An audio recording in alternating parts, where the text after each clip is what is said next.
Ready? Play. Yeah, from here, no way, surely. He's there, he's there, he's there.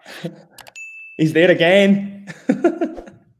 I've seen it. No, come on. Match Are you point. kidding Match me? point. Oh, you just have to make it, Alcaraz. That's a joke. Come on.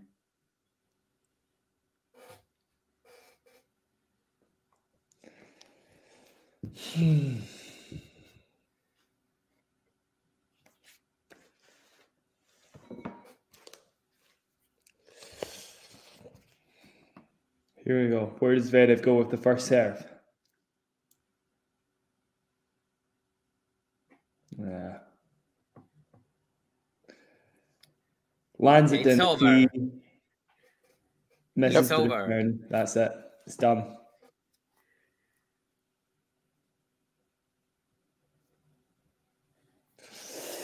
Okay. Right. So, the choke of the century didn't happen. And yeah, Zverev is into the Australian Open semi-finals.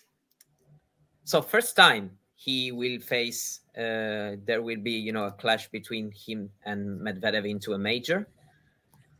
Really? So we got rid. I was also surprised by this, yeah. So we got rid of this statistic that goes up every time they face. Yeah. Most meetings before meeting at a major or something. Yes, exactly. Yeah. Why? Isn't it? How many meetings have they had then? It's the 19th for them. Okay, so they beat Federer and Federer, right? Yeah, yeah, because it's 17. Yeah. Maybe Medvedev, Zverev at a slam will have a different feel to their normal matches.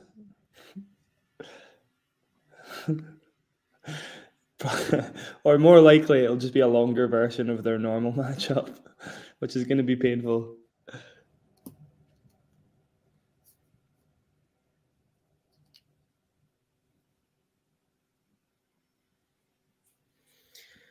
Well, so a first Australian Open semi-final has to wait.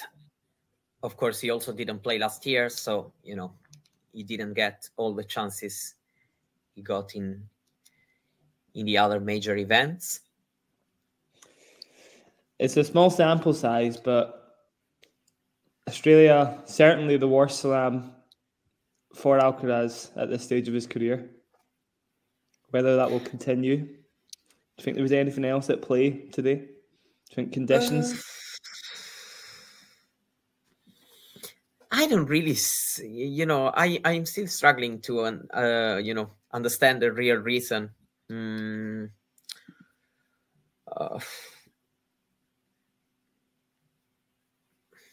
Not really. I also think that, he had the toughest player in the quarterfinals for a top 4 seed.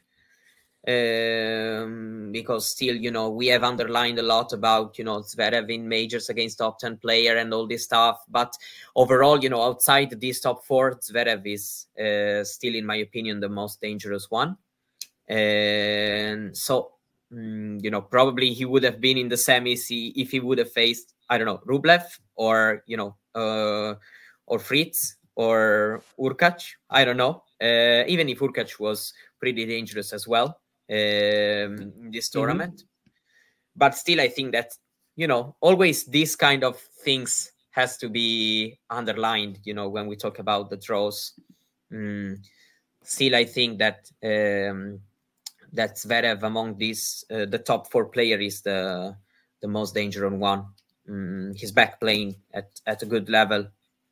And also seems like, even if still struggling in the early rounds, in these Grand Slam big matches, he's started, doing something close to his, real level as a player. Right now, last year he beat Sinner at the US Open. Now he's backed up with a win over Alcaraz today. So yeah.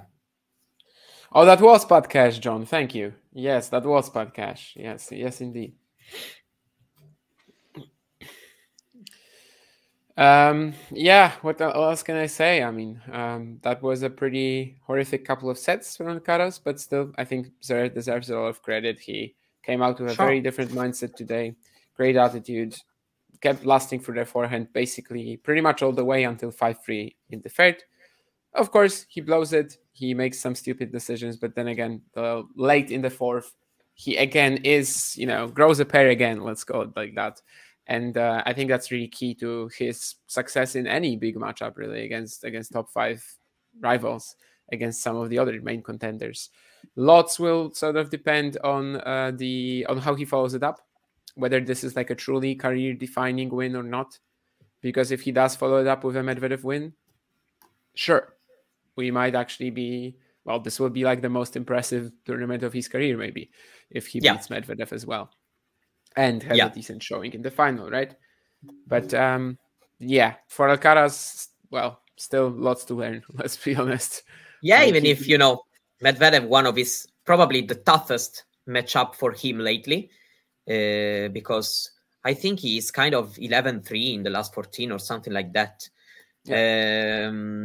He is. So, but I mean, first time they meet in best of 5. So, for example, all these close matches they had in Indian Wells, for example, even if conditions here are different, but I want to say they would have gone forward. I'm still expecting Medvedev to win, probably, if I have to give you a prediction now. Yeah, I would say the same, Mario. I feel the same way. Lately, when Zverev prevailed in this matchup, it's because he really, he really has to serve super, super, super well, and he will, literally, right? Yeah, he probably will. I'm pretty sure he will. I don't know. Like I feel like this isn't as unbeatable for Zverev as it might seem for some. I agree. I think it's 60-40. I'm not saying for you. I'm saying for some. I know there will be a lot of people who will say that it's impossible. It's such a slog. It's going to be a grind fest again. Zverev looked decent physically today. Medvedev actually kind of didn't. They've both spent a lot of time on the court. I think it will be dreadful to watch, but it might be like a pretty impressive win for whoever gets through it, simply survives this matchup, and hopefully for that player has enough to make Sunday competitive as well. Yeah, even if, for Zverev, who only played one major final so far, the match in itself is already, very, very big for Medvedev. I think that the storyline maybe is more, will he win a second one?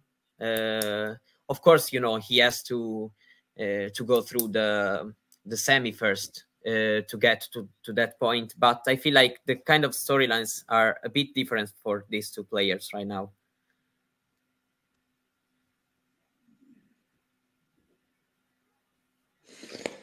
It'll be interesting anyway. Yeah, I'm quite intrigued to see who gets to the final, because it will be, as you say, Mario, a story one way or the other.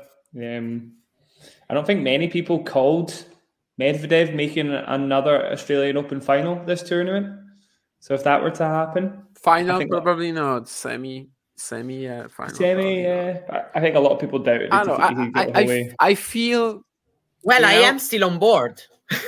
I feel a Zverev win. Because I don't know. It just feels like it could be really a career-changing moment for him.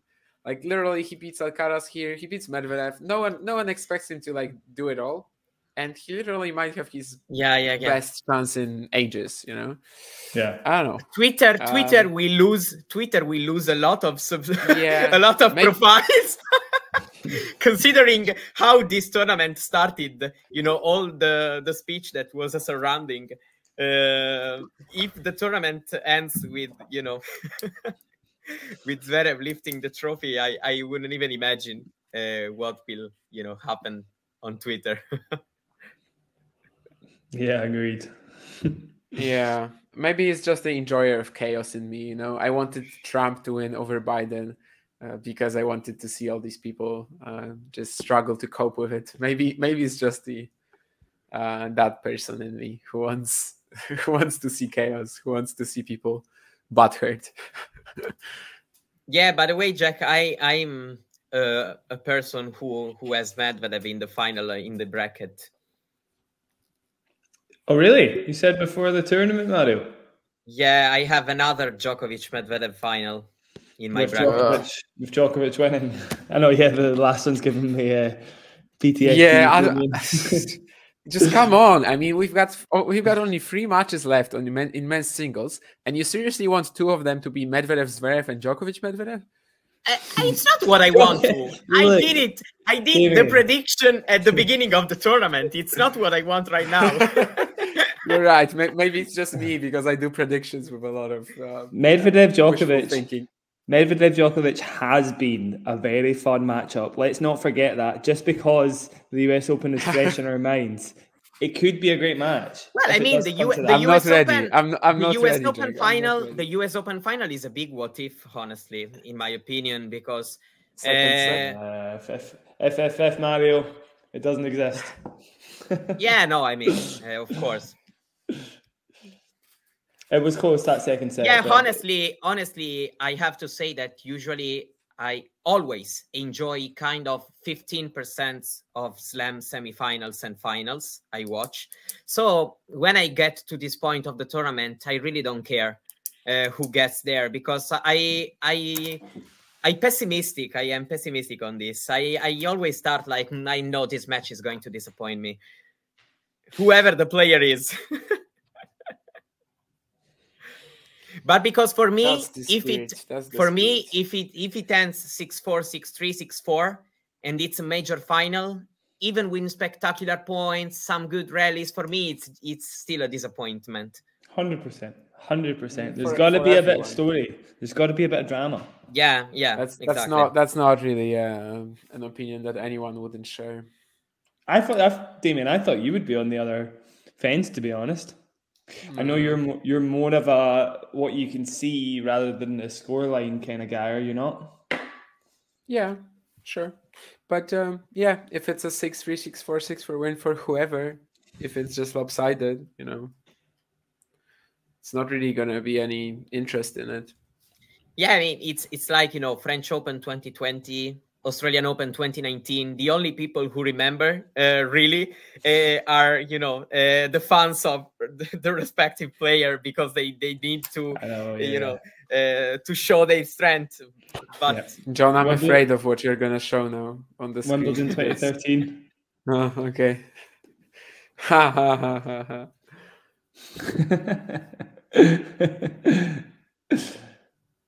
No way. I think Wimbledon 2015. I was still competitive enough to be enjoyable, right? The second. Yeah. It was. That was a good match. Yeah, I like that one. Yeah. No, I was talking about Wimbledon 2013. Yeah, that wasn't good.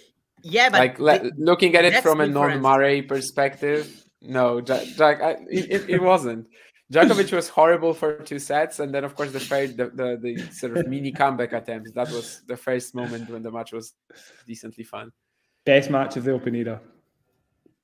You just go against your US Open. You can say that the US Open was good. US Open as well. Oh my god. Yeah, but I mean, for Murray fans, especially if British, the Wimbledon, it's a totally different storyline. Yeah, but he just said that, basically he goes against his own. But I'm not gonna question your integrity. That's for you to sort of figure out. Yeah, I'm not gonna be a moralizer of sorts. I'm gonna go. I don't know if you're finishing the stream already as well, guys, but I'm gonna go. I've been streaming for 11 and a half hours, and I feel like I've streamed myself to death. That's fair. No, I'm gonna go as well. Yeah. So, all right. Thank you, guys. Thank you very much, guys, for watching us today. And bye-bye. That was as enjoyable as the Zverev Medvedev semifinal will be, hopefully. We pray for that. See you soon, guys. See you soon. Bye-bye. If you enjoyed this video, make sure you hit that like button, Don't forget to subscribe and click that notification bell so you don't miss out on all things tennis.